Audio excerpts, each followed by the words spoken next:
বন্ধুরা কেমন আছেন সবাই? শ্রীলঙ্কার নুয়ারা এলিয়া থেকে আপনাদেরকে স্বাগতম। আর ঠিক ক্যান্ডি এবং এল্লার মাঝামাঝি, এল্লা নাম শুনেছেন অনেকেই।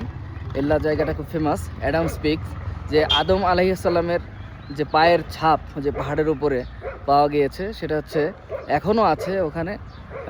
সেটা হচ্ছে এল্লাতে, অ্যাডামস পিক অবস্থিত। আর আমি আছি এল্লা এবং ক্যান্ডি শহরের মাঝামাঝি একটা সুন্দর শহর, পাহাড়ি শহর নুয়ারা এলিয়া।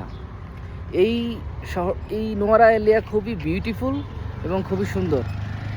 আবহাওয়াটা খুবই চমৎকার, এখন ঠান্ডা, বেশ ঠান্ডা লাগছে। আর অনেক, প্রায় 6186 ফুট উপরে আছে আমি, 6186 ফুট সমুদ্রপৃষ্ঠ থেকে, বেশ টপে। আপনার এল্লা থেকেও টপে, এটা হচ্ছে নুয়ারা এলিয়া। সো আমি যতটুকু পারি আপনাদেরকে এখানে দেখাবো আশেপাশে কী আছে। সো আজকের রাতটা আমি এখানে হোস্টেলে থাকবো। এখানে একটা হোস্টেল আমি হঠাৎ করে, আমার আসলে প্ল্যান ছিল আমি আজ এল্লাতে থাকবো। আমার হোস্টেলও বুকিং ছিল, বাট আমি ওটা এক্সচেঞ্জ করছি, ডেটটা 16 তারিখ করে দিছি। আর 15 তারিখ আমি এখানে আমার এল্লাতেই, নুয়ারা এলিয়াতেই থাকছি। এখানে $7 দিয়ে একটা হোস্টেল, একটা সিট বুক করেছি।